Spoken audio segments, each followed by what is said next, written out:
At some point or another, basically every person on the planet has poured their blood, sweat, and tears into watching the behemoth of TV that is Breaking Bad. And it's not hard to see why. The show has scooped up 16 primetime Emmys and is one of the highest critic and audience scores of any piece of media, period. Let's be honest. The fact that we haven't covered Breaking Bad yet is criminal. And today, that changes.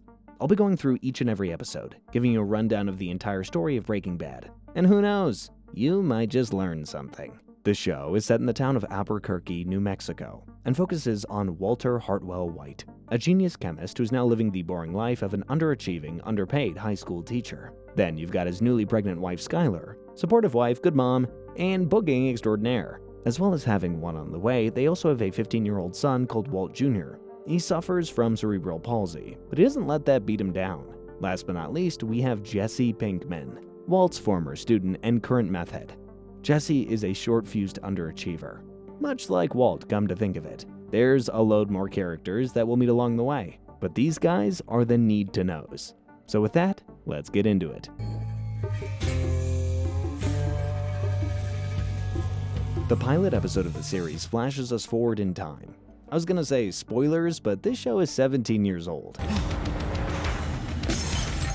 I know what you're thinking. Is he in his underwear? Yes he is. But the real question you should be asking is, how did he get there? Well, it's recently just been Walt's birthday, and he hit the big 5-0. And let's just say it's nowhere near as thrilling as driving an RV nearly naked. Normally, high school chemistry teachers live content lives, are more than happy to have a family and a home, but not Walt. He's a little bit more than your run-of-the-mill teacher. I mean, this guy's research ended up winning a Nobel Prize, and all of those years of brilliant work have amounted to nothing. Well, just a few broken bits of bacon on some eggs. Look at that. That is veggie bacon. The guy doesn't even get his birthday off. He has to go into work to teach some snot-nosed teenagers about the basics of chemistry. And the foundation of chemistry for Walt is change. Now just think about this. Funny you should say that, Walt. I think you're going to change a whole lot over the next few episodes. If his pride wasn't hurting him enough, Walt also had to take up a second job at the A1A car wash to make ends meet.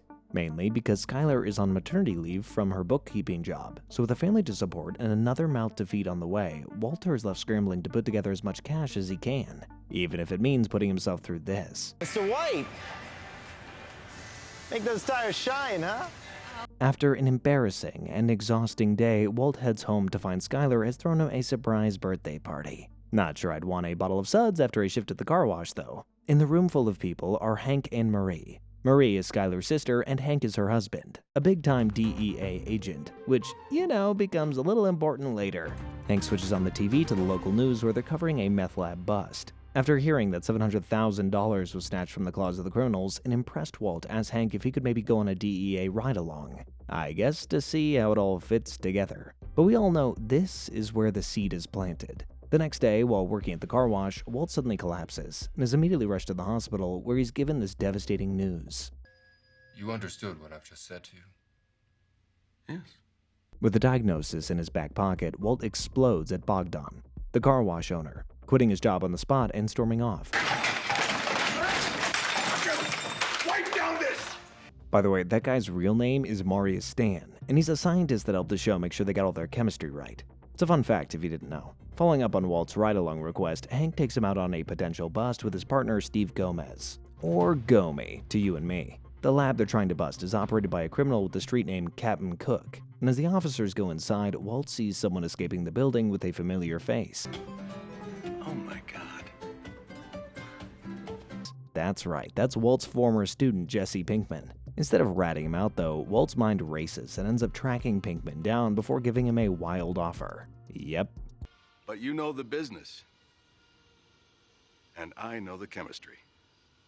I mean, it makes sense, really. The guy's living a boring life. He's broke, he's got a child on the way, he's got terminal cancer.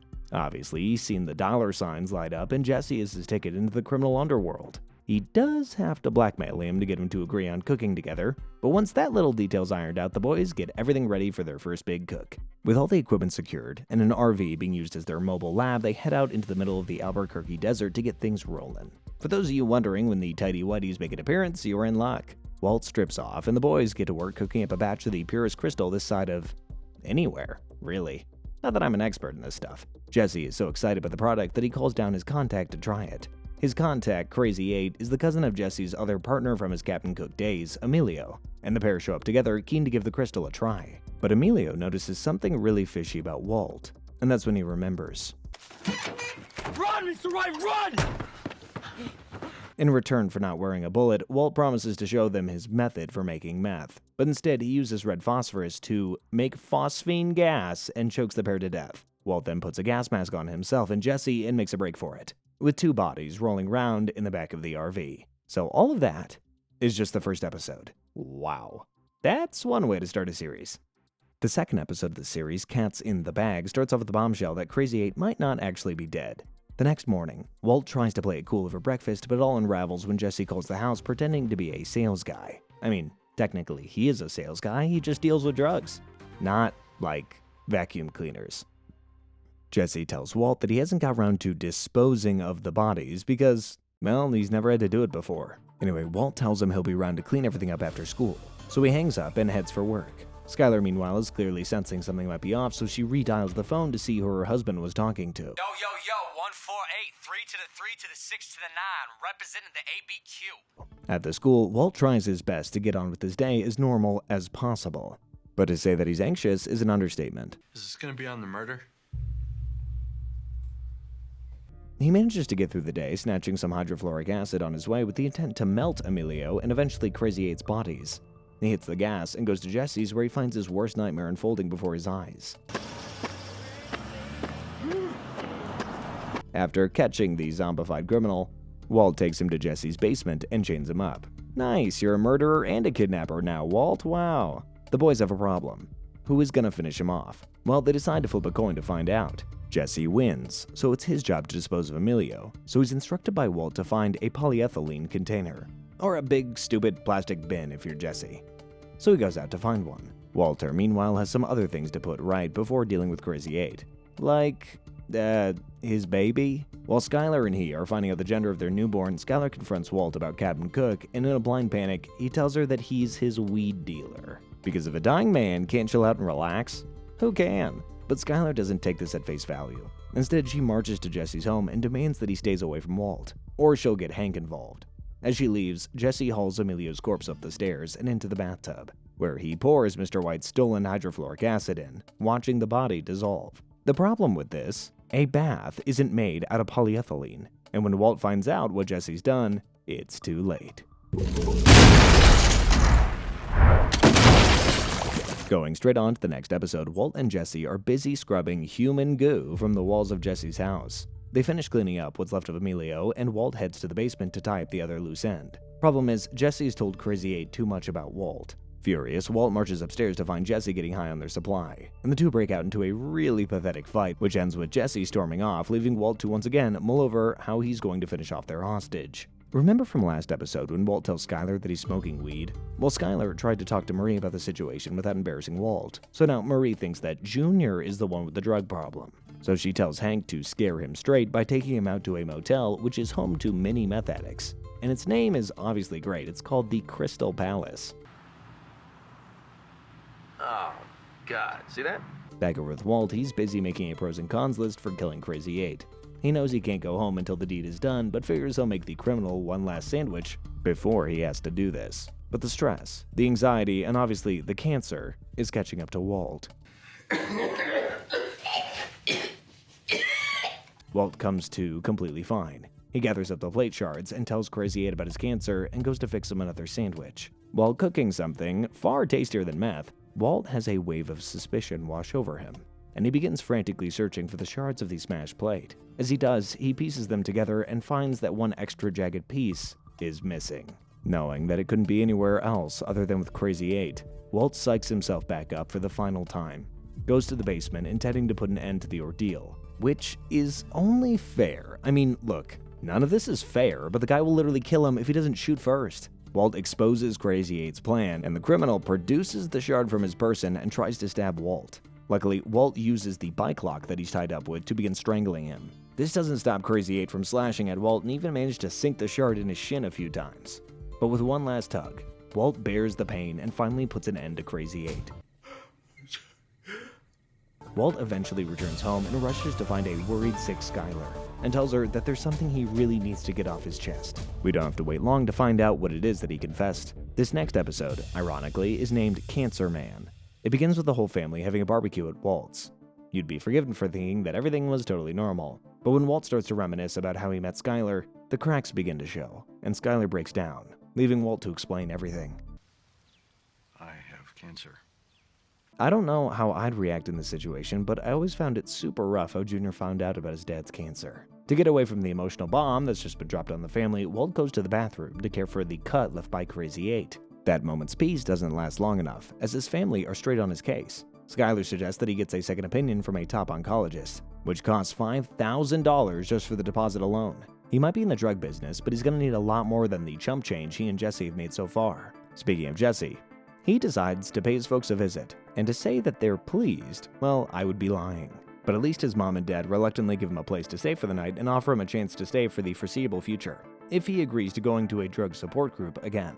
I guess they fear that Jesse would be a bad influence on his younger brother, but Jake is no dummy. I doubt he'll end up being a drug dealer. While at his parents' house, Jesse gets a call from Combo, one of the street dealers, and he tells Jesse that they've got some new people interested in the product. After the sale, Jesse heads to Walt's house to give him the good news, but he isn't exactly welcomed with open arms. Jeez, you're setting me up. Homo. A wire? You want a wire? I got a wire. Speak into the mic, bitch. He managed to rack up $4,000 to go towards Walt's treatment, though. Yeah, don't come to Walt's house and all that. But you need all the cash that you can get, Mr. White. So with this cash, Walt has enough money to get his foot in the door at the oncology office. His new doctor, Dr. Del Cavoli, tells Walt that it's good news and bad news. Basically, his cancer is treatable, but it's in the early stages of stage 3. So things are more about quality of life now rather than length. The doctor suggests an aggressive course of chemotherapy to attack the cancer, but the problem with that is that it will cost $90,000. For a treatment that may not work, will make him more ill and could bankrupt the family. But hearing Walt's concerns isn't exactly what Junior wants to hear, and he tells his dad straight. Just give up and die. Ouch. Walt then takes his frustrations out on a jerk stockbroker called Ken. He'd previously cut Walt off and was rude to those around him in a credit union. So when Walt sees his car parked in a gas station, he does this. In Gray Matter, Walt is forced to face the life he could have had when he and Skylar attend the birthday party of Elliot Schwartz, his former best friend and business partner. The party is extravagant, and the guests are all really successful, smiling people. Basically, everything that Walt has walked away from. Elliot co-founded Gray Matter Technologies with Walt, but somewhere along the way, Walt left the company, and now it's worth billions of dollars. Don't worry, we will find out why he left, but not for a little while. At the party, Elliot casually offers Walt a job, slipping in the idea that the company's health insurance would cover Walt's cancer treatment. Walt realizes Skylar has told him about the diagnosis, and instantly shuts it down, too proud to accept what feels like charity. Meanwhile, Jesse tries and fails to go straight. He interviews for a job and ends up in a dollar bill costume outside a strip mall. After a humiliating day, he meets up with Badger, and the two retreat to the desert to try cooking meth without Walt. Jesse wants to match the same quality that they produced before, but nothing comes close. He tosses batch after batch, obsessed with doing it right, while Badger just wants to make some money. Frustration builds, and after a fight, Jesse drives off alone, realizing he's just not ready to do this without help. Back at home, Junior gets caught trying to buy beer with his friends, and Skylar uses it as another reason to push for a family intervention. Around the dinner table, everybody takes turns speaking. Skylar wants Walt to start treatment. Junior's angry and begs him not to give up. Murray wants to support Skylar but is unsure. And Hank, surprisingly, takes Walt's side, saying it's his decision to make. Walt finally speaks and explains he does not want to spend what is left of his life hooked up to machines, miserable, waiting to die. But the next morning, something shifts. Walt tells Skylar he will start treatment after all. Right on cue, he gets a call from Gretchen, Elliot's wife, and Walt's other former friend pleading with him to take their offer. But Walt has another idea. For me, this is really where Heisenberg starts to begin rearing his infamous head. Walt then tries to find Jesse because now more than ever, they need to cook. In A Crazy Handful of Nothing, Walt finally steps fully into the world he's been tiptoeing around, shedding what is left of his old life and beginning to transform into somebody new. We start getting the first signs that his chemo is starting to make him lose his hair in this episode. After finding Jesse and telling him about the whole situation in more detail, they try to come up with a system. Basically, Mr. White cooks as much as he can, while Jesse tries to sell as much as he can. But Jesse quickly realizes that selling bags on the street will never make real money. Certainly not the money that Walt needs. So to level up, Jesse reaches out to an old contact, a dealer named Tuco Salamanca. I know a few of you watching have just had a chill go up your spine. He runs a much bigger operation than Walt and Jesse. Heck, two girls selling lemonade run a bigger operation than they do. But even still, Jesse sets up a meeting to sell their meth. Let's just say, though, it doesn't really go to plan. Tuco beats Jesse unconscious, steals the meth, and leaves him in the hospital. Having seen what happened to Jesse and their product being stolen, Walt decides to get even with Tuco.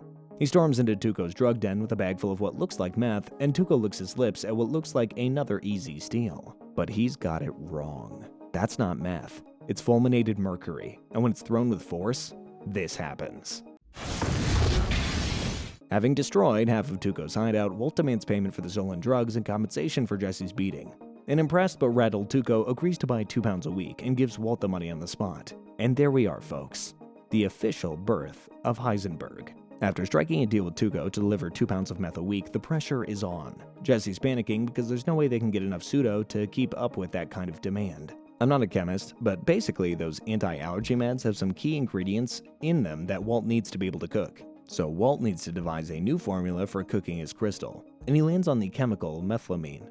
You can't exactly get that down at your local store though, so the pair need to steal an industrial barrel's worth of the stuff to keep their operation afloat. Obviously, this sort of stuff is super expensive, so it's kept hidden away under strong lock and key. And if the boys are going to be able to pull this off, they're going to need something powerful to bust them in there.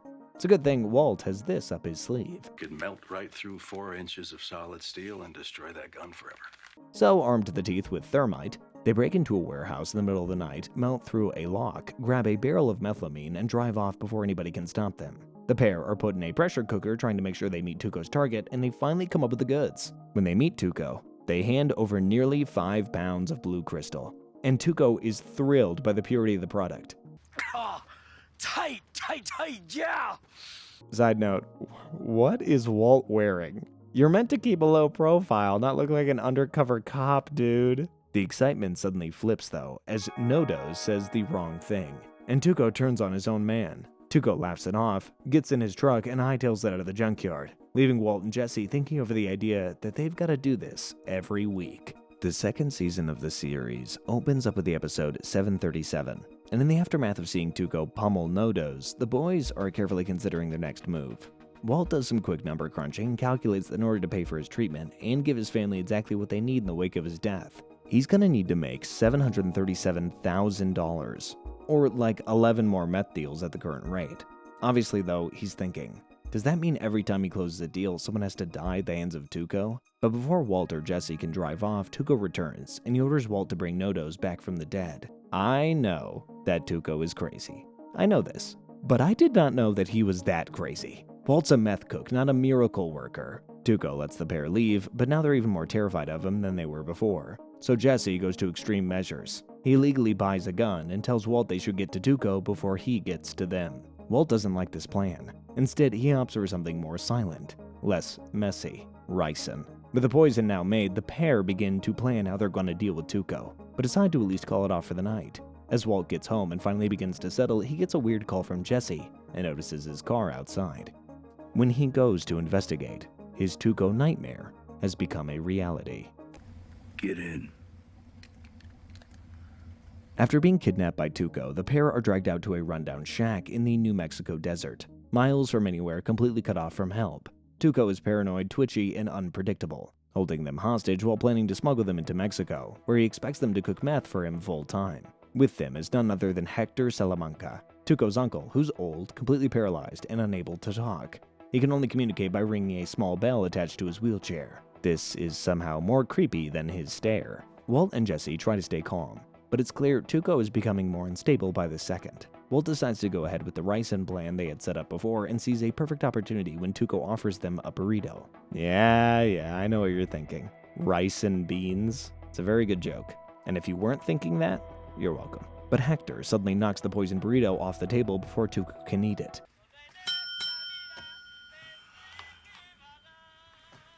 Back in town, Skylar and Marie are frantic over Walt's disappearance, but it's Hank who starts putting the pieces together. After realizing that Jesse might be involved, Hank uses traffic camera footage to trace the car, eventually tracking it to the desert. As Tuco prepares to kill them because he knows that the pair are planning something, Jesse fights back and manages to grab Tuco's own gun, shooting him in the stomach. But as Walt and Jesse run for cover, as Tuco goes to grab another gun, who should show up but Hank? The wounded Tuco opened fires on the DEA agent, as Walt and Jesse look on from some nearby rocks. Hank keeps his cool and fires a direct bullet, bringing down the maniac once and for all, as Walt and Jesse get the hell out of Dodge before Hank can spot them. In Bit by a Dead Bee, Walt and Jesse are back in Albuquerque after escaping the desert, but getting out of Tuco's hideout was only the beginning. Now they have to explain where they've been, and how they're going to keep themselves out of jail without giving away the truth. So Walt comes up with the brilliant idea of stripping to the nude in the supermarket. After his cheeky stunt, Walt gets taken to the hospital, where he claims to have no memory of the past few days. Skyler is shaken but grateful that he's alive. Doctors run some tests but find nothing medically wrong. During a psych evaluation, though, Walter kinda opens up to his psychiatrist for the last few days. Jesse, meanwhile, returns to find his house surrounded by police. He manages to sneak in and get Badger to help him clear out the meth lab equipment and stash it back in the RV. Then he sets up a fake alibi by checking into a cheap motel and hiring Wendy, the local prostitute, to say that he's been on a days-long drug binge. When Hank and the DEA drag him in for questioning, Jesse sticks to the story without blinking. They try to get Hector Salamanca to identify him, but Hector refuses. He's an old-time criminal. He's not gonna snitch. So with nothing solid to hold him on, they let Jesse go. Back at the Whites, Skyler's relieved to have Walt back, but the cracks are widening. She knows that something is off, and although she doesn't say it outright, she watches him more closely. Walt is back in his own bed next to his own wife, but they've never been further apart. Walt then pays Jesse a visit at the motel, and despite their near-death experience, Walt is working on borrowed time, and the pair must cook. In Down, Walt attempts to mend the growing rift with his family by getting his chef on and making them all breakfast, but it just comes off as forced, like the guilt of going missing and being distant has made him step up to the plate. Meanwhile, Jesse is having trouble of his own, as his mom and dad have found out that he's back in the drug business, so they evict him from his aunt's house. With nowhere to turn, Jesse breaks into the impound lot and steals the old RV. Someone took your bike, man. Not cool. Jesse then goes to Walt's house to get to the bottom of what they're doing next. You know, you'd think that he would learn from the last time he showed up at Walt's unannounced.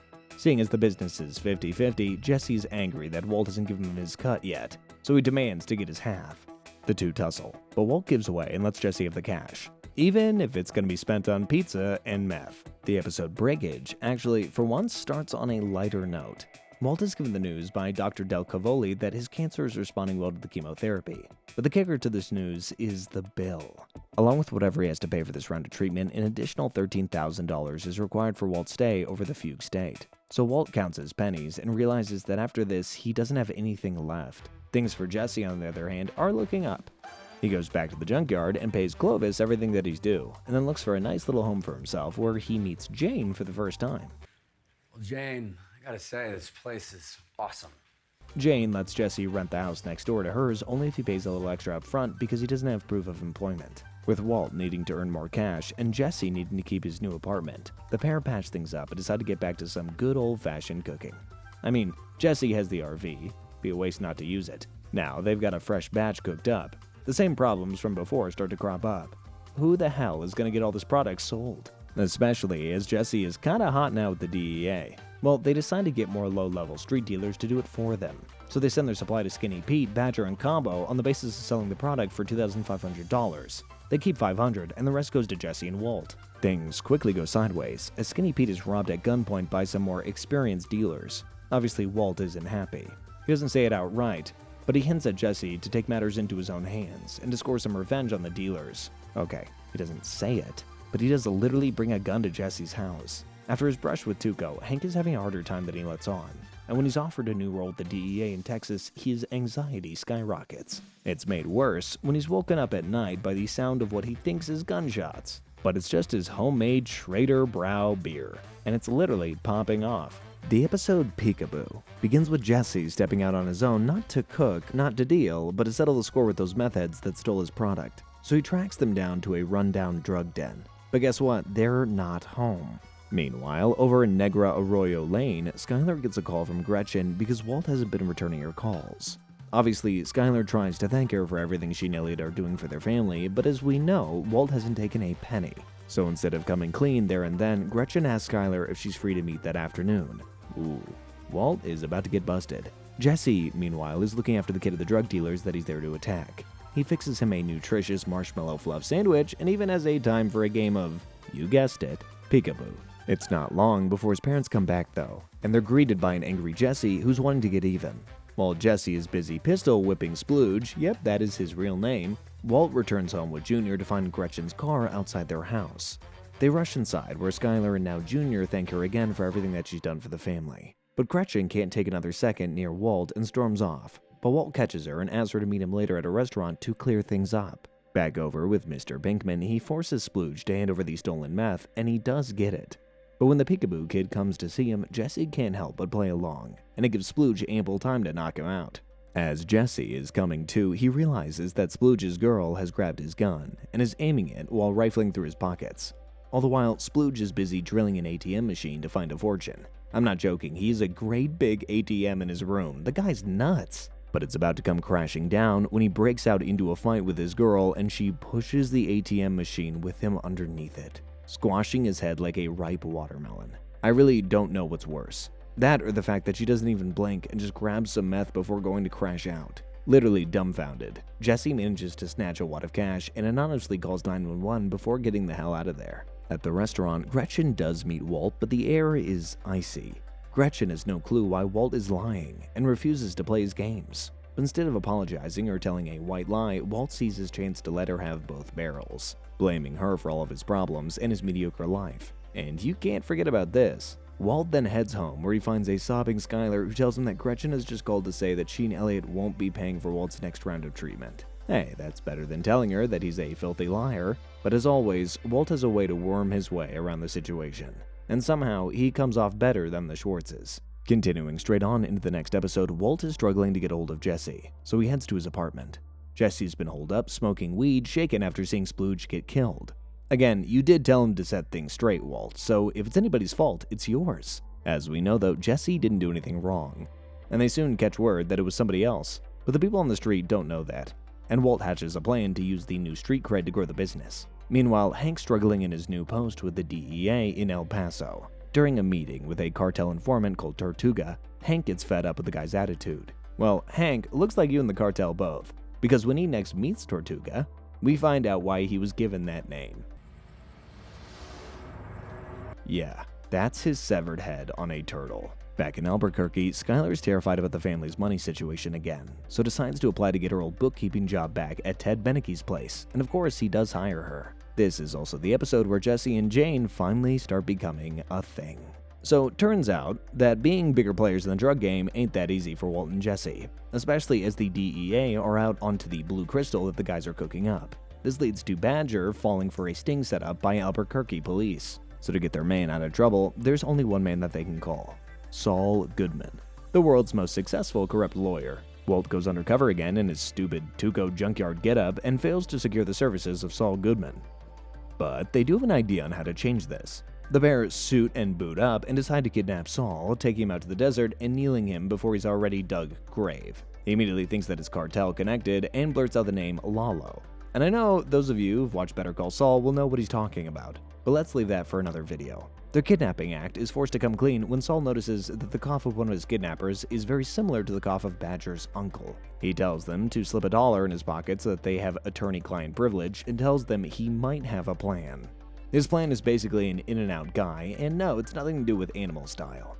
The in-and-out bit here refers to the fact that Saul has a guy who basically goes to jail for other people, called James Kilkelly. The idea is that this guy takes the rap for Walt as Heisenberg, and Badger gets out free of charge. Sounds like a win-win, but Hank is back from El Paso and he isn't buying any of it. Luckily though, for now, it's the best that they've got, so they've no choice but to wait and see if the blue stuff starts showing up again. Jesse is having the best time of all. He's gotten a lot closer to Jane, and their friendship starts blooming properly into a relationship, to the point that Jane feels comfortable enough to tell him that she's an addict in recovery. In 4 days out, Walt arrives at the hospital with his family, hoping to hear how the chemo's going, but the doctor tells him it'll be another week before they get results. Still, Walt sees a scan of his lungs and notices one hell of a dark patch. Obviously, he's convinced that it's a sign that he's running out of time, so he starts thinking about the money, how much that he spent, how little he has left for his family after Saul's fees and the laundering costs. So he makes a decision. He needs to cook more meth, and he needs to do it now. He tells Jesse the methylamine is about to go bad, pushing him to head out into the desert for a multi-day cook, and he has the oldest trick in the book to get out of the doghouse with Skylar. He's going to visit his mom. Genius! Out at the cook site, Jesse accidentally leaves the keys in the RV's ignition, and neither of them notice that the battery is slowly draining. After days of non-stop cooking, Walt runs the numbers and guess how much they've made. $672,000. To celebrate, Jesse then suggests that they head to a hotel and get some rest. You know, an actual bed rather than a stinking RV that some guy died in. But when they try to start the RV, the battery is dead. They siphon gas from the RV into the generator to try a jumpstart, but when Jesse spills fuel and it catches fire, he uses all their drinking water to put it out. Desperate, Jesse wants to call Skinny Pete for help, and even though Walt knows Skyler might see the call on his phone records, he agrees. Pete picks up but gets lost on the way, and before they can talk again, the phone dies. Walt tries cranking the generator by hand, hoping to trickle charge the battery, but it doesn't work. Exhausted and hopeless, he starts to give up. Jesse tries to inspire him, and you know what? He actually does. You said it yourself. A robot? A battery. Walt pulls together wires, metal, whatever they have on hand, and builds a homemade battery. It works just well enough to jump the RV. They make it back to Albuquerque just in time for Walt's test, and it's good news. Walt, your tumor has shrunk by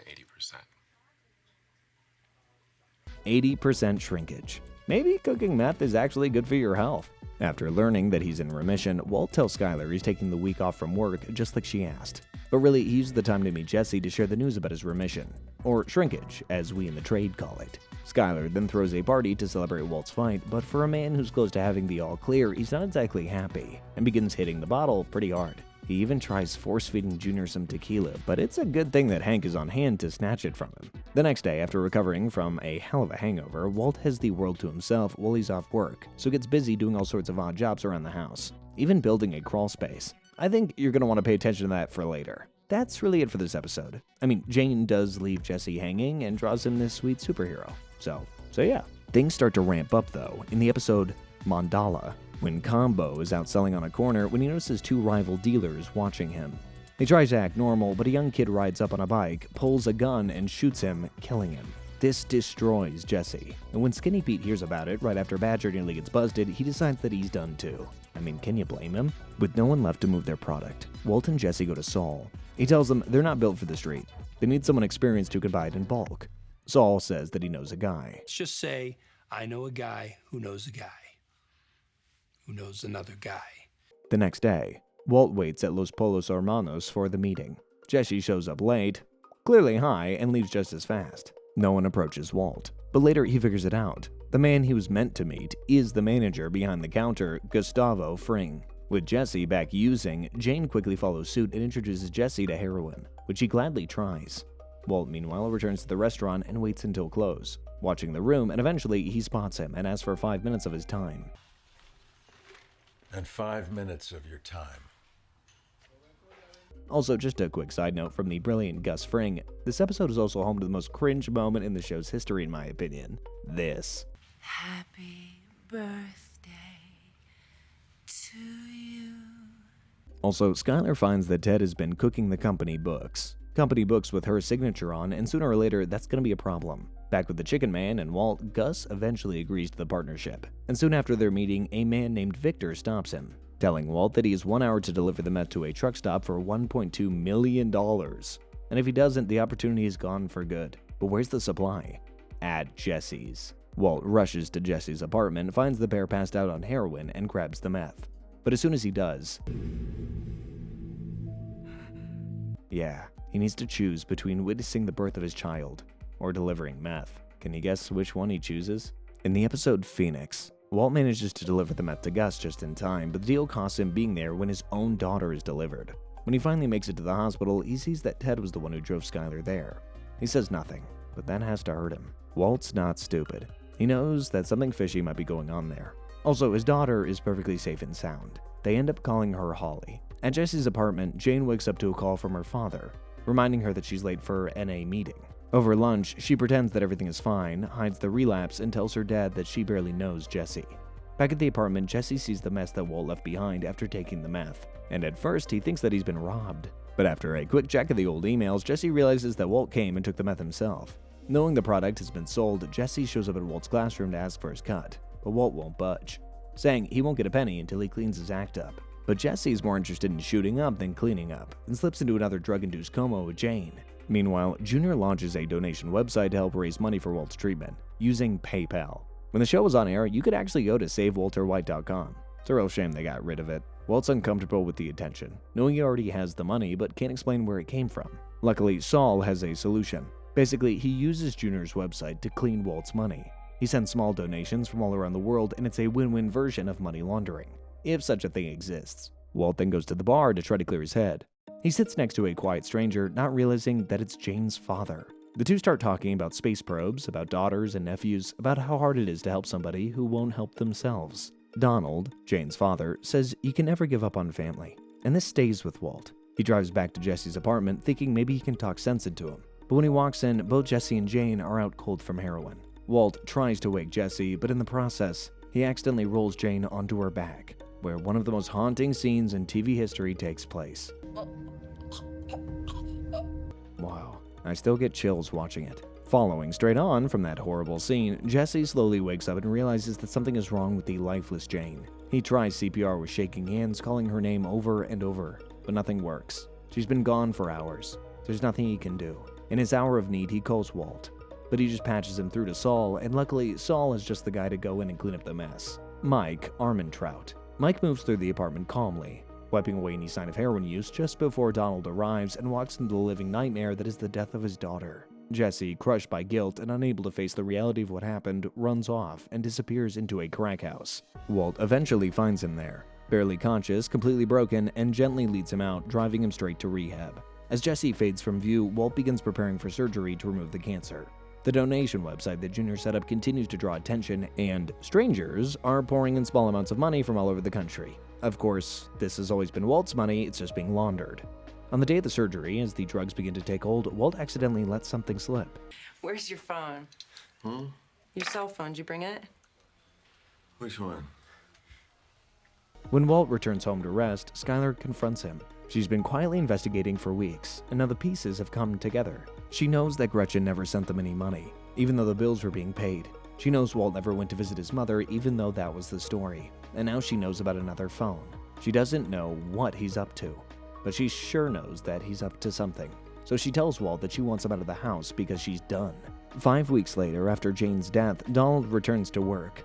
He's still grieving, still not himself, but he shows up for his job as an air traffic controller trying to focus. But his mind drifts to Jane, to everything that he's lost. In that moment of distraction, he misses something on the radar, and 2 planes accidentally cross paths because of him. Also, another neat fun fact, a few episode titles in Series 2 spell out 737 down over ABQ.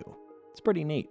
Season 3 gets underway with the episode No Moss, and this is where we first see the terrible twins, Lionel and Marco Salamanca, kneel before a shrine. They light candles, offer a tribute, and leave behind a drawing of Heisenberg. Back in Albuquerque, the city is still reeling from the plane crash. Walt is alone in the house now, his family gone, Skylar having taken the kids to give him space to pack and leave. The weight of his family life crumbling, and what he did to Jane is heavy on him. Hank then comes over and helps him move into his new apartment, and Walt is so disassociated that he comes clean to him about the money that he has in the duffel bag. I don't think Hank actually takes him seriously, though. Jesus. What do you got in there? Cinder blocks? All while this is going on, Skylar has been at a divorce attorney's office drafting up divorce papers to send to Walt, and she arrives at his new address and presents them to him, as well as the papers. She tells Walt that she thinks that he's a drug dealer, and with his back against the wall, he doesn't deny it. It's somehow worse than Skylar could ever dream of, and she offers to keep Walt's secret safe as long as he grants her a divorce and full custody of their kids. At least, Jesse is doing well. Okay, I say doing well, what I mean is he's not using anymore. Walt picks him up from rehab, and despite being clean, he still blames himself for what happened. I think Jane was a line in the sand for Walt. I think this is a moment that he becomes the villain, the real Heisenberg. Speaking of villains, the next day, Walt pays a visit to Albuquerque's favorite chicken joint to tell Gus he's done. I guess he's seen the light now that Skylar is threatening to take everything that he cares about. But just like in that 1972 film, Gus makes Walt an offer that he just can't refuse. $3 million? No, wait. Nope, never mind. He does refuse it, actually. He might be out of the drug game for now, but his past with Tuco and the Salamancas is about to catch up with him. After the Wayfarer crash, as you know, debris rained down on Albuquerque and Walt's car got particularly unlucky with something cracking his windshield. Mr. White has had a few more things on his plate to worry about other than his car, but when a cop pulls him up and gives him a hard time about the windshield, he snaps. He's just Perfect! Pepper spray the man who's expressing his opinion under the First Amendment! Luckily, Hank is on hand to bust Walt out of going to jail, and he tells him about Skyler's decision for divorce and wanting to take the kids. He also stops by at Saul's office to do the same thing, but after hearing Skyler now knows about the operation, Saul decides to get Mike to go into their home and bug it, to make sure that she doesn't rat them out. Now Jesse's back in the land of the living, and as you can understand, doesn't want to live in his old apartment. He goes back to his folks' place. Seeing the place on the market and having money to burn, Walt has given him his cut. He assigns Saul to act as an intermediary to buy his childhood home. Saul pulls his usual stunts, but eventually cuts to the chase and offers Jesse's mom and dad less than half of what they're asking for. Come on, hon. I don't know. I just thought some allowance was in order once I heard about the meth lab. The one that used to be in the basement. As much as he is shady, you can't lie. Saul's pretty good at his job. This is also the episode where Junior turns up at Walt's home wanting to know what's going on between his mom and dad, and Walt drives him back to Skyler with a pizza. Yeah, you know where I'm going with this. Walt doesn't take no for an answer though, and when Skyler leaves for work the next day, he breaks into his old home and forcibly moves back in, and weirdly, the first thing he does is have a shower. Although he's about to have company because the twins have caught up with him and they sure have an axe to grind.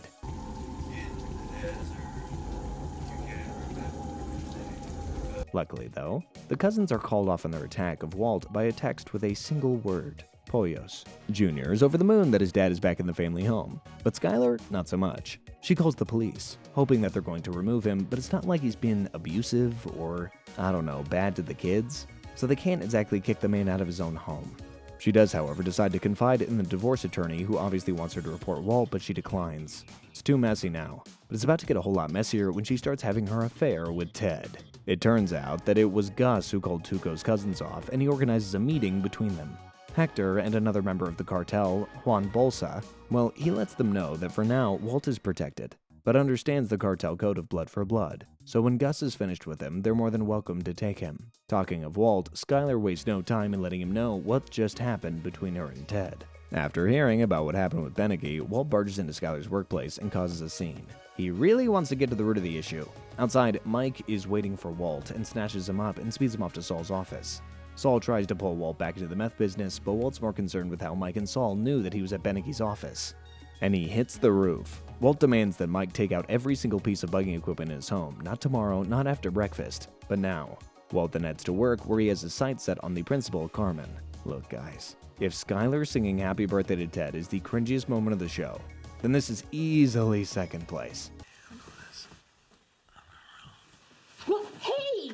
After that embarrassment, Jesse turns up at the school with some meth that he's cooked all by himself. Obviously, Walt thinks the product isn't up to scratch, but leaves it at that. Jesse presses on with trying to sell the product and manages to score a deal with Gus. But when he only gets half of the money, he realizes that he was being used as a pawn to get Walt back in the cooking game.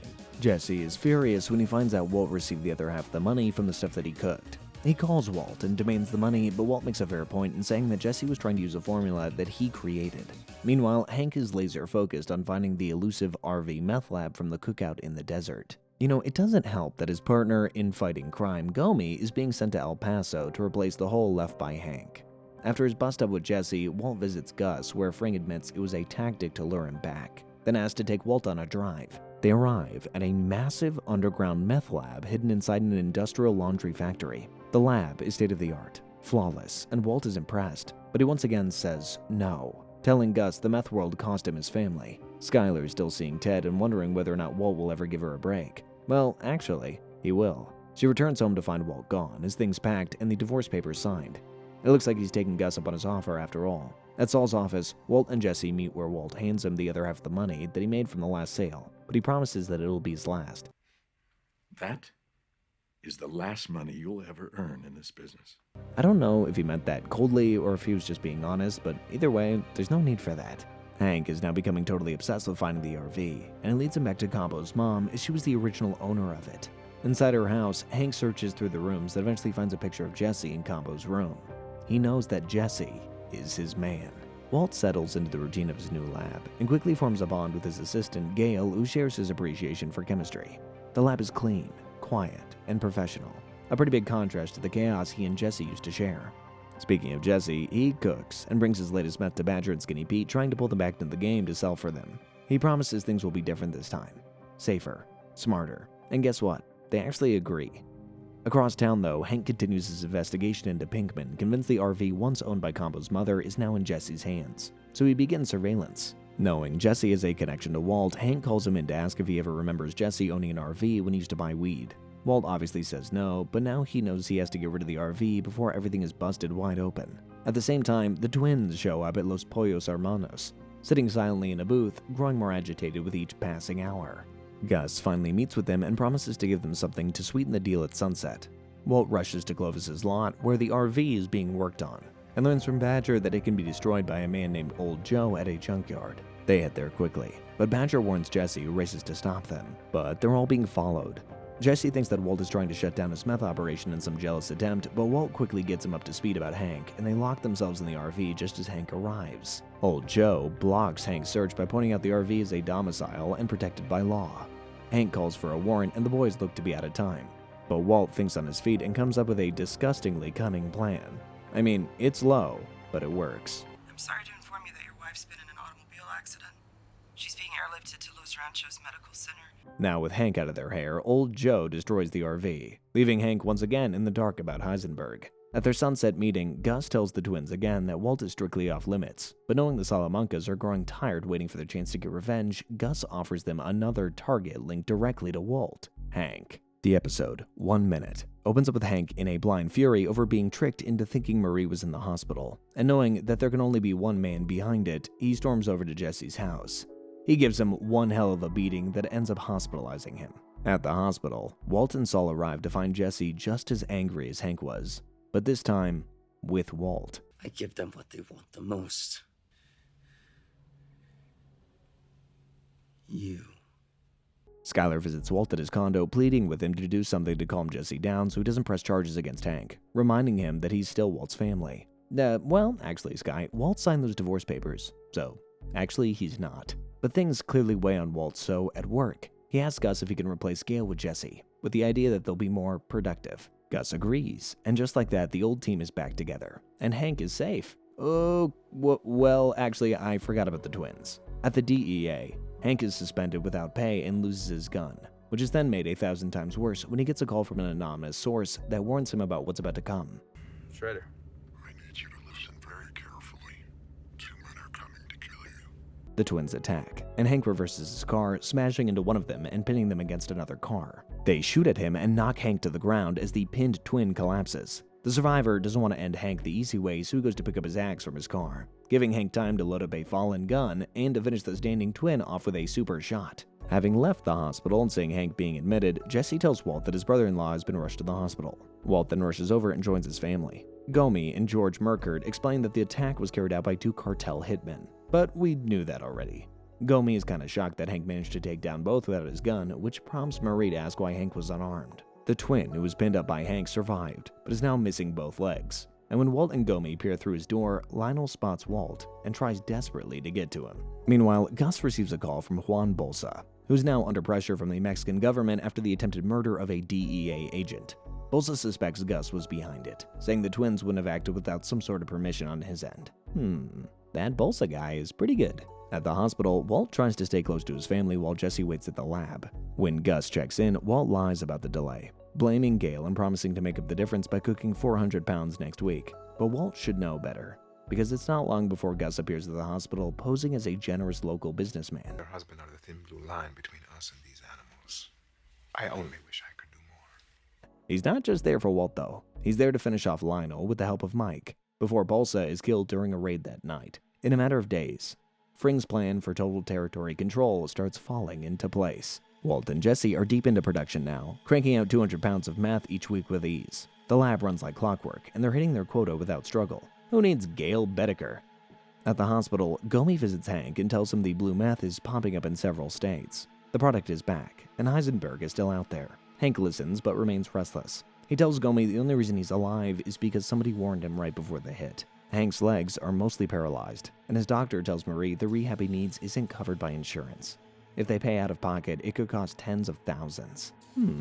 I wonder who has the sort of cash to bail them out. Walt meets Gus at the distribution center. He thanks him for saving his life, but he knows Gus redirected the hit to Hank, forcing the cartel to back off and securing his hold on the meth marker. So to sweeten the deal a little bit more, Gus has a new offer for him. $3 million for 3 months. That was our agreement. Extended annually, $12 million a year. With that amount of cash coming his way and the money he's already getting, Skylar offers to cover Hank's medical bills using Walt's drug money. She's pretty good at this lying stuff, isn't she? I suppose, though, she did learn from the best. The next episode of the season, Fly, is a little controversial to say the least. Basically, the entire episode is Walt obsessing over a fly in the lab. He says it's because it could contaminate the product, but really, I like to look at it as a window into Walt's psyche. His obsession for control. He thinks about confessing to Jesse about Jane. He knows he's over his head and all that. I know a lot of people don't like it, but I think it's actually one of the more underrated episodes in the show, even if nothing that entertaining actually happens. In Apicu, Hank is getting really sick of his physical therapy, pushing through pain but getting nowhere fast. Marie hands Skylar the bill, as they had agreed, and Skylar brings it to Walt. But paying with the money he has isn't good enough for her. Instead, she wants him to use clean money. So I guess it's her way or the highway. Walt takes her to Saul's office, where to say he makes a bad first impression is a bit of an understatement. Clearly his taste in women is the same as his taste in lawyers, only the very best, with just the right amount of dirty. That weirdness aside, Skylar wants Walt to launder his money in a cleaner way than some grotty laser tag, so she suggests the car wash. It makes sense, Walt used to work there, so if he did get a little nest egg and wanted to invest, people would buy it. Walt's not so sure though, and doesn't want to drag Skylar into his criminal world. Although Jesse is back in the drug game, he's not taking them anymore, and keeps up his NA meetings just as Jane used to. Although he does try to get Skinny Pete and Badger to sell to a former addict, and that sucks. But despite that, he actually manages to connect with one of the other people at the meeting, Andrea. She even invites him back to her house, where Jesse meets her young son, Brock. He finds out she has a little brother named Tomas, but she won't say much about him, until Jesse pries and she eventually opens up. Jesse starts putting the pieces together, and realizes that Tomas was the kid on the bike who shot Combo. He tracks the kid down and finds him peddling the very same meth that he and Walt currently cook. Jesse now knows that the people who killed one of his best friends work for the same person that he does, Gus. He finds Walt and demands that he makes him ricin to get revenge on Fring. Walt might not think using kids is a good idea, but he refuses to go that far in hitting back at Gus. So, worried that Jesse's about to do something stupid, Walt goes to Saul. They hatch a plan to have Jesse arrested briefly, just enough to cool him down. But before they can act, Mike shows up at Walt's house without warning. Mike delivers one of the best monologues in the entire show in this episode, and if you haven't seen it, check it out. Basically, he tells Walt not to have mercy, and to deal with Jesse properly. I chose a half measure, when I should have gone all the way. It's the reason the episode is called Half Measures.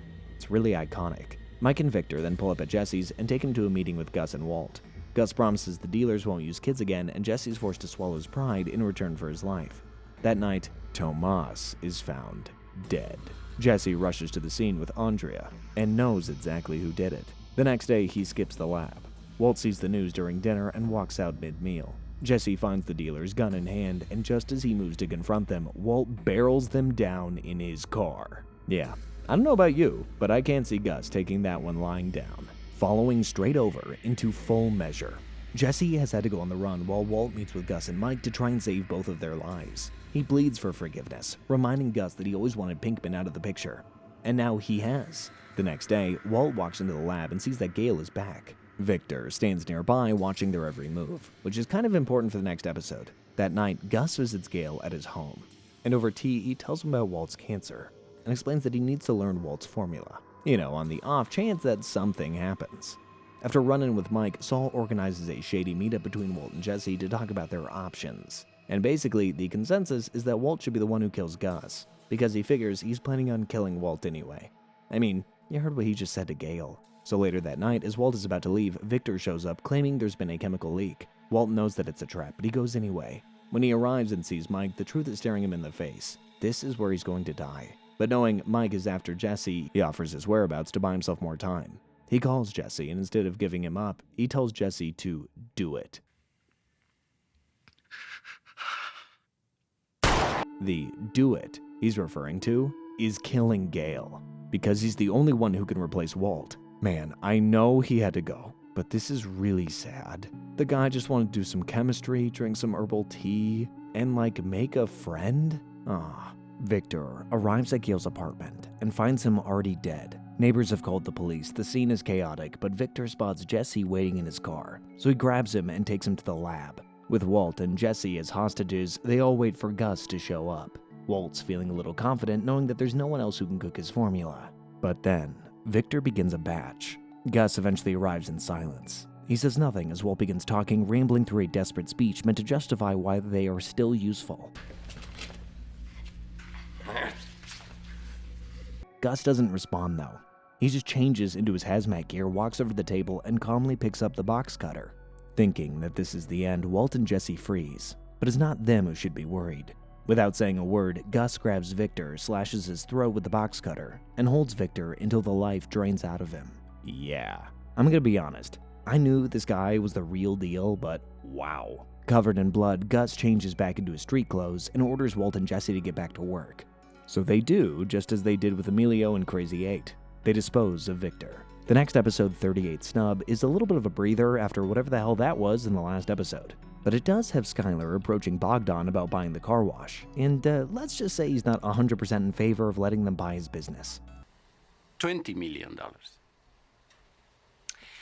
Okay, Mr. Wollenitz, This is the price for Walter White. Skyler obviously has to tell Walt what Bogdan said about him, and suddenly all the worries about buying the car wash melt away. Walt wants that car wash now like you wouldn't believe.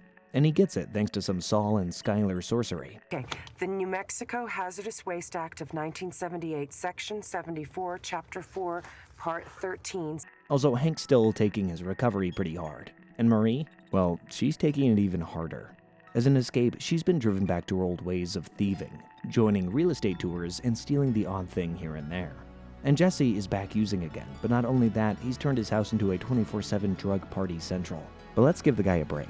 He just had to kill somebody that he really didn't want to. The next episode starts in the back of a refrigerated Los Pollos Hermanos truck, where Mike rides in silence, hidden among the crates. The quiet ends when two gunmen run the truck off a rural road, leaving Mike listening as they kill the driver. As they enter the back, he guns them both down. Basically, Gus had given him the job to put an end to the people who were stealing their supply. Seeing as Walt paid for his care, Hank and Marie invite him and Skyler over for dinner. This gives them a great opportunity to spin the gambling story. Damn, Dad. Why'd you quit? Walt then excuses himself to use the bathroom, but can't help himself from sneaking into Hank's bedroom instead. There, he finds the Gail Bedecker file. There's crime scene photos, notes, and a copy of Gail's lab journal. Flipping through, he sees a poem, quoted, and a dedication to WW. I wonder who that could be. WW. Back at the table, Hank tells Walt that he actually thinks he's finally found his Heisenberg, and offers Walt a chance to look over the details. I guess because Walt's a chemistry buff? Hank reads the same poem that Walt read earlier, but this time, things are far more tense. WW. I mean, how you figure that is, huh? Ooh, that was a close one. The next day, Walt heads over to Jesse's, and is, well, disgusted to find his house in such a state. But forget that, Jesse admits that he might have left the shell casing at Gale's, which could tie him to the murder. Meanwhile, though, Mike and Gus are getting really tired of Jesse, especially considering he's sticking out like a sore thumb, doing all these drugs, and putting himself in weird situations. So Gus gives Mike the job of babysitting him for a while. With Jesse being taken by Mike, Walt races towards Pollos Hermanos, desperate to confront Gus about Jesse's disappearance. Unsure of what's coming, he leaves a voicemail for Skyler and the kids. I just wanted to say that I was thinking about you. Gus isn't at the restaurant, though, and Walt is left without any answers. Jesse isn't having that bad of a time as he rides with Mike across New Mexico, stopping at isolated dead drops where Gus's dealers have left cash. At the final stop, Jesse waits alone in the car when two men approach, one carrying a shotgun, and without hesitation, Jesse throws the car into reverse, rams their vehicle, and then speeds off. When he returns, Mike doesn't say much, but Jesse can tell that he's earned a sliver of respect. But we know Gus is a master tactician. This whole thing was a ploy to make Jesse feel like a hero. Back home, Walt and Skyler close the deal on the car wash. After Skyler hears Walt's earlier voicemail, he explains things, but for some reason, I don't know. Call it Stockholm Syndrome or whatever, Skyler actually likes it. She even offers to move him back in. At the lab, Jesse returns and explains that he'll be splitting his time between cooking and working with Mike. That news clearly unsettles Walt because he knows that Gus is up to something. At another dinner at the Schraders, Walt drinks a little too much wine, and when Hank mentions that he's closed the Gale case, convinced that he was Heisenberg. But this is when Walt's ego takes over. Of yours. Maybe he's still out there. Unfortunately, this won't be the last time that his overinflated ego causes him some problems. After hearing about Gail's death and knowing that Walt worked with them, Skylar is terrified for Walt, and more importantly, their family's safety. She just wants him to admit that he's in danger. But as we all know, he is the danger. I am not in danger, Skylar. I am the danger.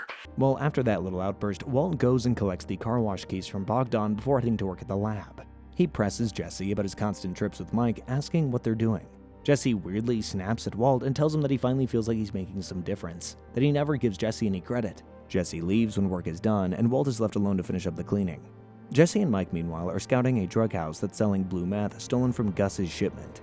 Jesse grows a bit restless and decides to take matters into his own hands. He tricks one of the users into opening the door, then knocks another out inside. Mike finds a message scrawled on one of the stolen containers, Spanish for, "Are you ready to talk?" Mike relays the intel to Gus, and they decide that it's time to negotiate with the cartel. As Gus leaves, he stops to talk to Jesse to give him some words of encouragement.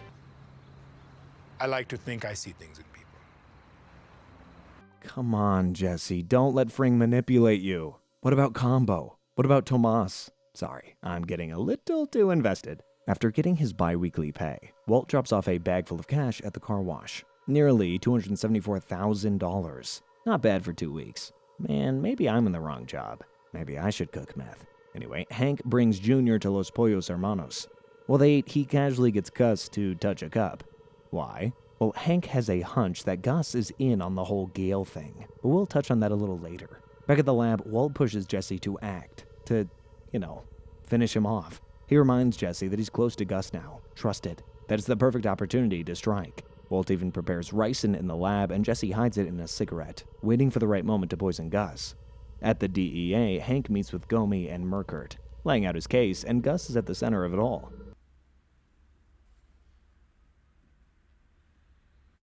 Although obviously skeptical of Hank's case in Hermanos, the DEA do decide to pull Gus in for a chat. They tell him his fingerprints were found at the scene of a homicide.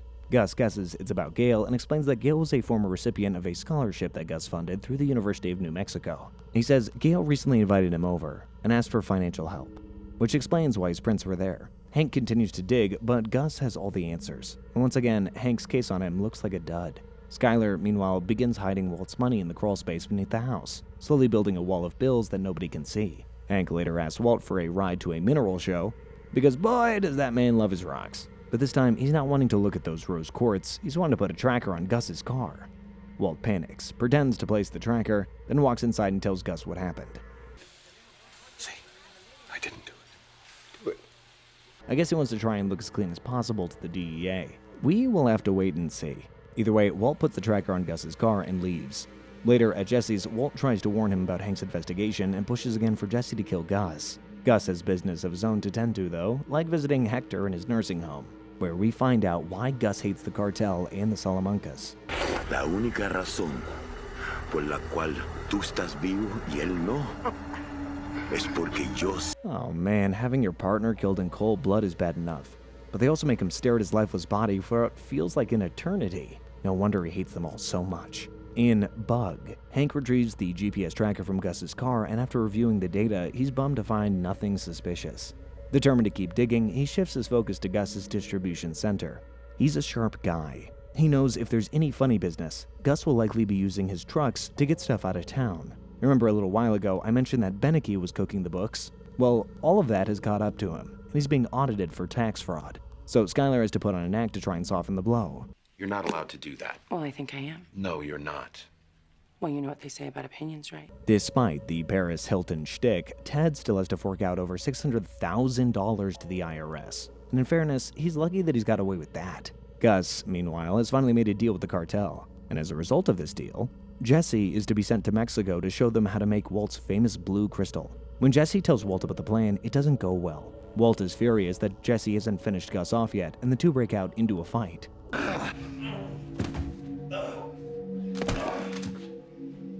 After his tussle with Walt, Jesse, along with Mike and Gus, head to Mexico to meet Don Eladio. Jesse teaches his cooks how to perfect the blue crystal, but overhears Gus tell one of the cooks that Jesse belongs to the cartel. Luckily, Mike is on hand, and he promises Jesse will be going home.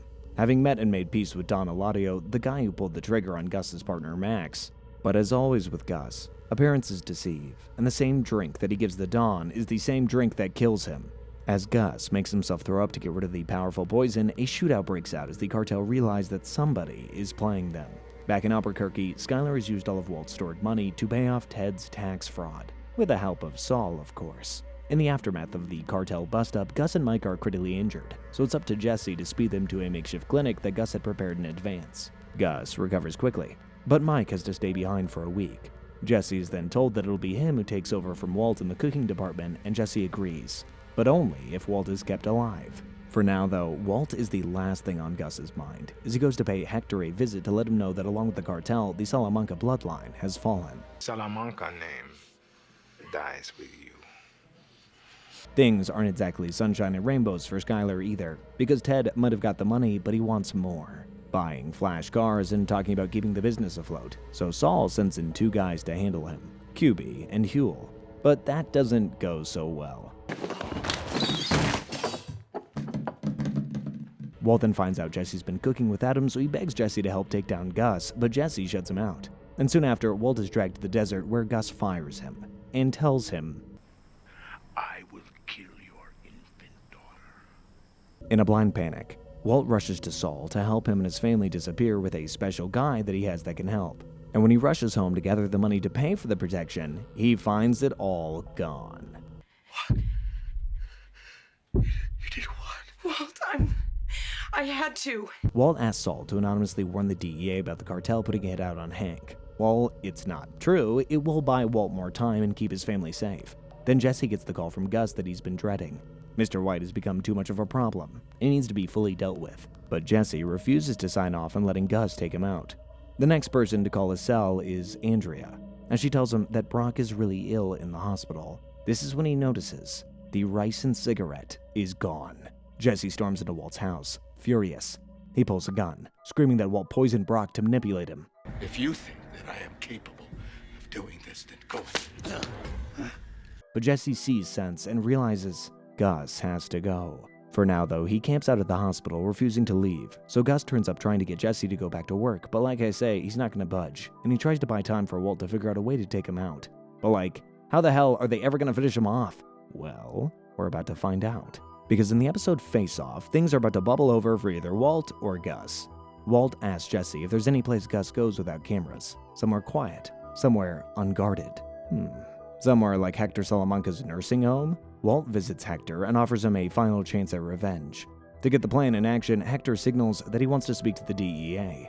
But when they arrive, he spells out insults with his letterboard instead of cooperating. It's all for show. Just enough to convince Gus that he's riding on him. And as expected, Gus takes the bait. He marches to Casa Tranquila with Tyrus with a syringe full of liquid, which will put Hector into a fatal coma. Hector stops him from injecting by staring at him for the first time in years. And of course, ringing his bell. Gus emerges from the smoke like some sort of immortal god, but we soon see, just like in his day-to-day life, it's all for show. He might have gotten rid of Gus, but there's no time to waste. He and Jesse need to torch the lab before Hank and the DEA get there. Jesse then tells Walt that it wasn't rice in that poisoned Brock, but a plant called Lily of the Valley. So I guess maybe Walt is innocent, right? Nah.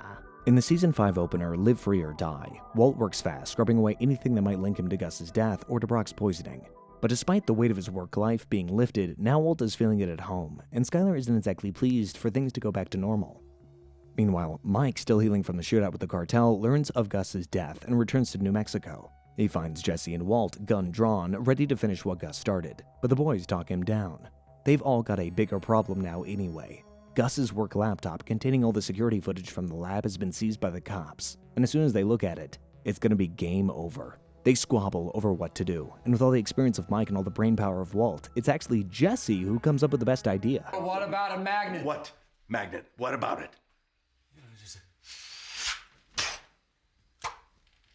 Walt and Jesse get help from old Joe at the junkyard, rigging an industrial electromagnet in the back of a box truck. They park near the police evidence room and flip the switch.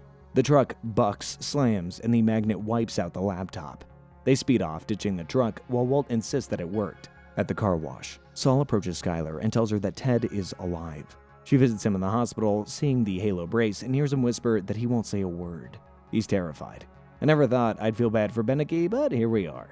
After making him anonymously tip off the DEA and having Saul aid in the poisoning of Brock, Saul's had enough of working with Walt. But Walt has other ideas. After they team up in the previous episode, Walt and Jesse approach Mike with an offer of a three-way split in a new meth operation. Mike's not buying it. I still don't think he's all that fond of Walt. The problem is they need a new source of methylamine to make their product, and I don't think now's the time to dust off the thermite and go stealing it by hand. Lydia Rodart Quayle, who works for Madrigal, Los Pollos Hermanos' parent company, reaches out to Mike. She wants him to eliminate the 11 men connected to Gus's operation. Loose ends she thinks need cutting. Mike's old school, and believes because the guys were paid for their silence, they should be given the chance to do just that. But that all changes, though, when the DEA catch wind of all of Mike's offshore accounts. I don't know anything about any money. Turns out that after declining her offer of dealing with the 11 men, she hires one of them to try and take out Mike.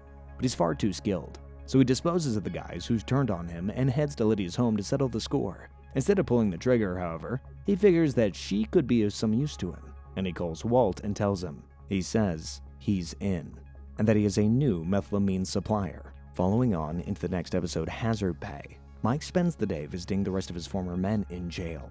He tells them that he understands the government has taken away their money, but if they just hold it together, he'll sort out some way to pay them.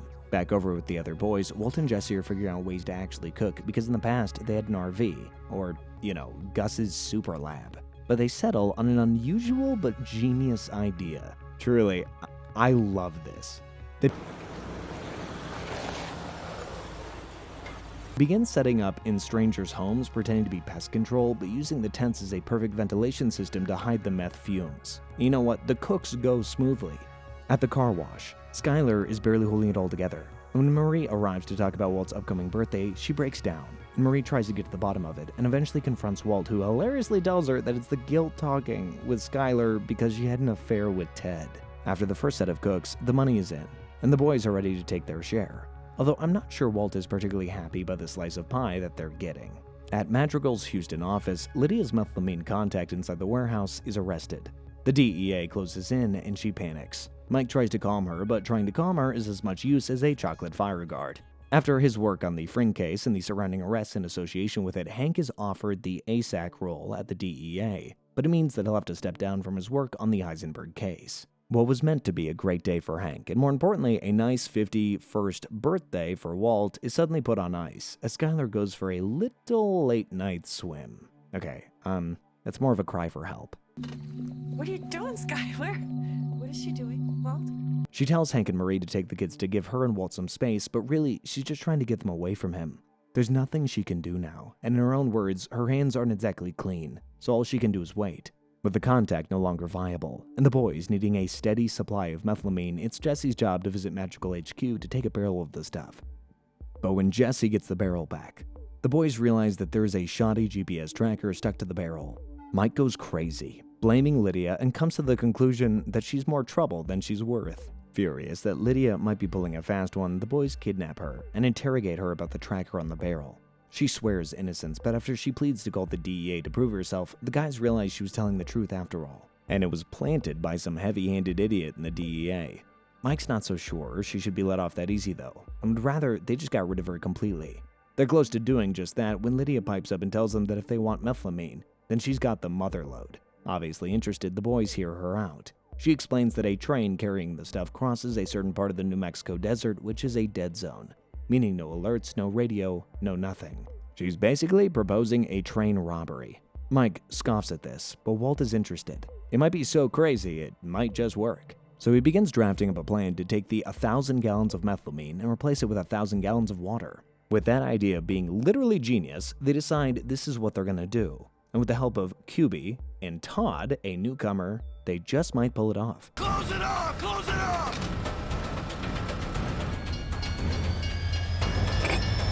But as they're celebrating literally the most expensive heist in human history, a young boy watches them. It's a case of wrong place, wrong time. And thinking that he has to prove himself, Todd takes matters into his own hands. Todd somehow brushes off what he's done like it's nothing, and Jesse, who's still raw after the Brock stuff, takes it out on him. As the DEA begins closing in on Mike, he feels the heat and decides to walk away from the meth business. Jesse soon follows because he just wants a normal life and not to be surrounded by death all the time. They want a clean exit. So they propose selling their share of the methylamine for $5 million each and no more blood on their hands. Jesse even goes around to Walt's house to try and convince him to sell up, but Mr. White goes on to explain he once sold his potential for peanuts and won't ever make that mistake again. Walt takes this to a weird place though when he tries to hide the methylamine, so the boys can't sell their share. Luckily though, Mike is one step ahead. He catches and ties Walt up, leaving him in the office while Mike tries to sort out a deal for the remaining methylamine. Walt won't take it lying down though and burns through all of his brain power and the skin on his wrist to escape before Mike comes back. When he does return, Mike finds the methylamine missing and goes straight for Walt. But Walt has a plan, and this plan suits all parties. In Say My Name, Walt's master plan is to meet Declan, Phoenix's answer to Gustavo Fring, who's a man who needs a whole lot of methylamine, but more importantly wants that blue meth off the market. So he hits the boys with a tasty $15 million bid. Walt, however, has other plans. His idea is to keep the methylamine, give the others $5 million each for their troubles, and to cook for Declan using his distribution network. At first, he thinks he's being taken for a ride, but then he realizes who is standing in front of him. Heisenberg. Declan might have agreed to Walt's big deal, but it's not good news for Mike, even if he's $5 million richer, because Hank has caught Mike's lawyer depositing money into accounts for his former men, so a warrant is out for his arrest. Walt doesn't hand over Jesse's money straight away. I mean, fair enough, he hasn't even got the cash himself yet. But things end a little more bitterly than they should. To replace Jesse as his assistant, he brings Todd back in and teaches him his ways. Walt then catches wind that not only is there a warrant out for Mike's arrest, but his lawyer is currently squealing on him. And Walt finally steps up to the plate and does the right thing. Coming for you. Right now, they're coming. Slow down, Walter. Who? The DEA.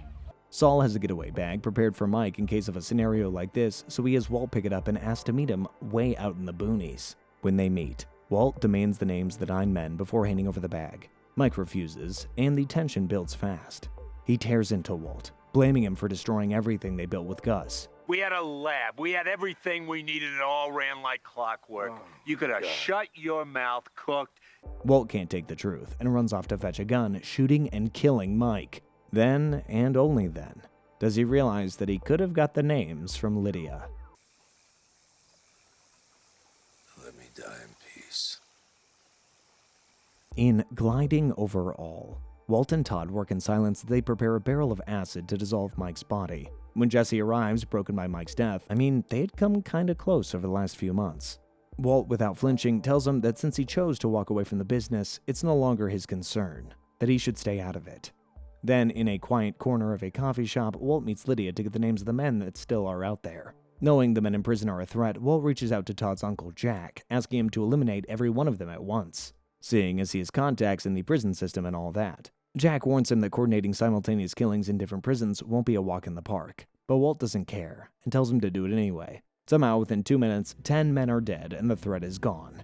As the money continues to roll in and the business begins to grow, Skylar takes Walt to a storage unit where she shows him the towering pile of cash that they've been collecting. I think some fruitcake on Reddit counted that the money in the storage unit was probably around $69.3 million, which is enough to buy 86.5 car washes.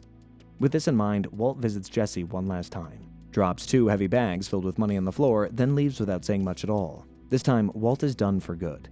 But that all comes crashing down when at another family barbecue, Hank steps into the bathroom and pulls a book from under a stack of magazines. It's Leaves of Grass, the one Gail gave to Walt, just like that. My star, my perfect silence. Hank is finally onto him. After the bombshell that was the ending of the last episode, Hank is still reeling, realizing that his brother-in-law has been Heisenberg this whole time. Once back at his place, he begins obsessing over the old DEA case files, and all the names lead back to one man, Walter White. Meanwhile, Walt, now retired from the meth business, discusses expanding the car wash with Skylar to move the rest of the money. When Lydia shows up begging for help as the quality of meth has dropped, Walt turns her away, and Skylar tells her to never come back. Also, around this time, Walt's cancer has come back, but that's hardly important, when he finds his book from the toilet missing and a tracker on his car. It is now time to confront Hank. Hank lets him know that sooner or later he'll get Walt. He just has to prove it. By the way, I know that Bryan Cranston rightly gets all the credit for the acting in this show, but Dean Norris is honestly really good. Do you see those eyes? After the confrontation in the garage, Walt frantically tries to call Skylar, only to realize that Hank is already on the phone with her. Walt rushes to the car wash, but discovers that she's gone to meet with Hank at a diner. Skylar realizes that Hank is more or less forcing her to give a confession, so she storms out of the diner. But if she won't talk to him, maybe she'll talk to her sister. Marie is beside herself and even for a moment tries to take Holly away from Skylar. Luckily though, Hank steps in and tells her to hand Holly back. While all of this has been going on, Walt has been in the desert burying their money in a specific location. The coordinates to said location are on the front of a lottery ticket. He can barely keep himself conscious as he tries to wash his sand-covered body, but soon slips and falls into a deep sleep. As he wakes up, they talk about what their next move must be, and Skylar suggests they just wait because for now, at this moment, Hank doesn't have any proof. Well, he didn't have proof, but when Jesse's arrested, Hank sees it as his window indicating Walt. Hank meets with Jesse and lays it all out. He knows Walt is Heisenberg, but Jesse isn't ready to help, and when Saul shows up, Jesse is released from custody. Sensing his moment might have gone, Hank is then invited to a restaurant by Walt and Skylar, where Walt frames Hank's investigation as something that will destroy the family. Skylar insists Walt is out of the business, but Walt slides over a DVD to them, so they head off home to watch it. It's a fake confession, one that accuses Hank of running the meth empire and using Walt as his pawn. Hank has been building a meth empire for over a year now and using me as his chemist. Walt meets Jesse in the desert and begs him to leave town. You know, with that disappearing guy Walt tried to use earlier. Saul sets things up but tells Jesse that he can't be smoking weed on this new journey because this guy's really serious. Jesse just blows it off and goes to wait for his ride. But while waiting for his ride, he notices that his weed is missing, and the way it vanished feels very familiar, just like the ricin. He quickly connects the dots. Walt poisoned Brock. He's kinda right, but he didn't use the ricin. It was that flower in his garden. Yeah, I know, I'm splitting hairs here. Jesse storms into Saul's office and takes it all out on him. He then drives to Walt's house, kicks in the door, and begins dousing the place in gasoline. After Jesse nearly sets fire to the place, Walt moves through the house slowly, the heavy scent of gasoline clinging to everything around him. He looks for Jesse, but he won't find him. For some reason, he's decided against burning his home to the ground. In the hotel parking lot, Walt meets with Saul and QB to ask for updates on Jesse, but nothing. Saul echoes what Micah said a few seasons ago and suggests that maybe something more permanent might be needed for Pinkman. What Walt doesn't realize is that Jesse had already been stopped. Hank caught him just outside the house, calmed him down, and convinced him to work together. Now Jesse's hiding out at the Schrader home, laying everything out on tape, telling the story from the beginning. Walt calls Jesse, leaves a message, asking to meet at a public plaza, hoping to smooth things over.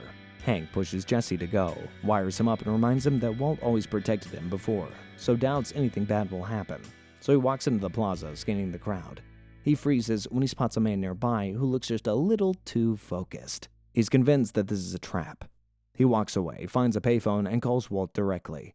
No more apologies, no more hesitation. Jesse tells him he's coming for him, that he will get him where it really hurts. Walt stands still for a long moment. Then he picks up his phone again and calls Todd. It's time to talk to his uncle. Jesse needs to be dealt with, permanently. In Tahajali. Jack agrees to carry out the hit on Jesse, but only if Walt gives them something in return. Or more specifically, he wants Walt to teach Todd how to cook the blue meth. We all know Walt doesn't want to agree, but he's cornered, so he has no choice. Jesse, meanwhile, is busy telling all to Hank and Gomi, and he recalls helping Walt load his cash with Huel. So after a few quick scare tactics, they get Huel to spill. He tells them that he knows that Walt put his cash in barrels and was planning on burying it. With this info, Jesse sends Walt a photo of a barrel full of cash and tells him that he found it. If Walt hangs up, he's burning it. Walt panics, pleads with Jesse not to do it. During the call, he admits that he poisoned Brock, says he made sure the boy would survive, and claims every terrible thing that he did was to protect Jesse. Walt then desperately races to the desert to save his cash and to talk Jesse down. On the route there, he sends the coordinates to Jack and his crew to come and get Jesse now, but he doesn't realize it's all a trap until Hank and Gomi show up. Walt tries to call things off with Jack, but his message doesn't quite get through, and Hank has got him banged to rights. They lock Walt in the SUV. Hank calls Marie, tells her it's over because they finally got him. But out on the horizon, the sound of cars can be heard, and it's certainly not going to be backup. Jack and his crew pull up fast. Walt begs them to stop, but they don't listen. Guns start firing, and Jesse and Walt dive for cover as bullets fly. This, ladies and gentlemen, is what I like to call going past the point of no return. The shootout ends in silence. The dust settling as Hank lies wounded, and Gomi's already dead in the dirt. Jack approaches with his gun drawn, ready to finish what he started, and Walt, desperate in panic, throws himself between them, begging Jack to stop. He offers everything he has, every last dollar buried in the desert, if Jack will just let Hank live. Then Hank says one of the best lines in the entire show. You're the smartest guy I ever met. You're too stupid to see. He made up his mind 10 minutes ago. After dealing with Hank, Jack's crew uncovers the barrels of money, and though they plan to take it all, Jack tells Walt that they'll leave him one. Not out of mercy, but because Todd still respects him. Well, at least they're not robbing him of all of his hard-earned money. As the gang are about to leave, Walt spots Jesse hiding under a car and coldly gives him up. They don't kill him, though. They know he's been ratting to the DEA, so before they do anything hasty, Jack and the gang want to know exactly what he told the cops. With the last of his strength, Walt rolls his barrel back home just in time for his family to return. He tries to get them to leave with him, but for once, Skylar puts her foot down and demands he gets the hell out of the house, and he does. But at the same time, he snatches Holly from her pen and takes her on the road. With the baby missing, and Walt being one of the most wanted men in America, he calls the house knowing the police will be listening in. Believe it or not, he actually does this to protect Skylar. He then leaves Holly in a fire station with a note that has her address on it and goes to meet Ed, the mysterious man who makes people disappear. You know, that this is like one of the only episodes in TV history to score a perfect 10 out of 10. It fully deserved it, in my opinion. I mean, even the name of the episode, Ozymandias, is a reference to a poem that is largely about how empires can fall, how human goals for glory and to be remembered are futile. Inevitably, things crumble and fail. And the scene where Walt actually falls over in the desert is a reference to in the poem, when the poet comes across the last remaining statue from this empire. It's lying on its side. And in the scene, out of despair, so is Walt. In a dim back room, behind a vacuum repair shop, Ed prepares two new identities. One for Walt, but also one for Saul. Yeah, Saul is on the run too. Heck, Walt even tries pressuring him to join him, but he's got a new life planned working as a manager of a Cinnabon in Nebraska. Wonder where that will lead. While Saul leaves for good, Jack's crew ransacks Marie's house and finds Jesse's confession tape. Jack wants Jesse dead for talking, but Todd, obsessed with impressing Lydia, convinces him to keep Jesse alive to cook. Todd claims the meth is now 92% pure, which is almost as good as Walt's. Jesse then tries to make a break for it, but is soon caught again. As punishment, they pay a little visit to Andrea. With his new identity ready, Ed takes Walt up in the mountains of New Hampshire and leaving him in a cold, empty cabin with nothing but canned food and the sound of his own breathing. That place is dark. He tells Walt he'll come once a month with supplies, but if Walt steps outside the perimeter of the land, that'll be it. He'll be on his own. No more protection. The months plow on, and Walt gets thinner and thinner, having to rely on Ed to hook him up to chemo every month. Eventually, though, it begins to grind Walt down, and he can't take it. So he heads down to a local bar where he calls the DEA, telling them where he is. He even leaves the phone off the hook so that they can trace the call. He waits for his consequences to catch up to him, but as he does, the news on TV shifts to an interview with Gretchen and Elliot. After hearing how they talk about him, how they see him, he realizes he's not done. With his motivation sky high, Walt returns to New Mexico under cover of night, stealing a car and driving straight to the home of Gretchen and Elliot Schwartz with a trunk load of cash. He easily slips into their luxury home unannounced, confronting them with calm precision and a quiet threat. Basically, he wants to use them as a filter for his money. They're super rich. They're connected to Walt. It would make sense. Say if they gave Skylar, Jr., and Holly a handsome chunk of change. Well, Walt has that idea too. But to make sure they keep up their end of the bargain, he has a little motivation for them also. Don't move, don't dare move a muscle. Those hitmen marking them are really just Badger and Skinny Pete standing outside with laser pointers on their heads. Hey, if it works, it works. Now he's got that part of his life crossed off, Walt returns to his old house, now abandoned and falling apart, to retrieve the vial of ricin he once hid in a wall socket. He then modifies his car, rigging an M60 machine gun to a rotating mount in the truck, activated by a remote key. His plan is starting to take shape nicely. He then shows up at the cafe where Todd and Lydia meet regularly and slides into their booth, casually offering a new method for cooking meth without methylamine. Lydia plays along, pretending to be interested, but plans to lure him to Jack so that he can be killed. There's one more stop for Walter along the way, Skylar, and she actually hears him out. He gives her the lottery ticket with the GPS coordinates of Hank and Gomi's burial site, telling her she can use it to negotiate a deal with the authorities, and gets a final goodbye with Holly as she sleeps soundly in her crib. That night, Walt arrives at Jack's compound and parks near the building. He's brought inside, and Jack, with no time for pleasantries, orders his men to kill him. But Walt accuses Jack of working with Jesse, calling him a partner, saying that Jack owes him. Jack then drags Jesse from the meth lab, beaten and in chains, and throws him in front of Walt. Then, in a flash, Walt tackles Jesse to the ground, grabbing the key fob and pressing it.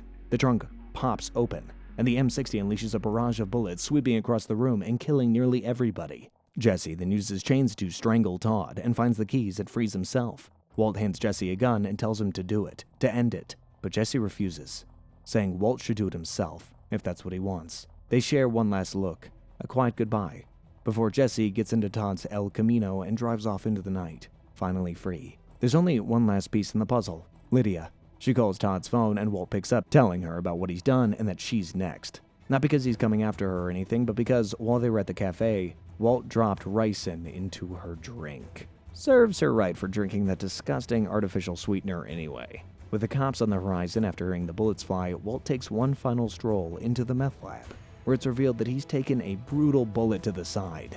As sirens blare and flashing lights fill the lab, Walt's wound gets the better of him, and he passes out, slowly dying, surrounded by meth-cooking equipment. That might be the end for Walt, but that's not the end for Jesse Pinkman. We've got to at least touch on what happens in El Camino. After fleeing from Jack's compound, Jesse goes on the run.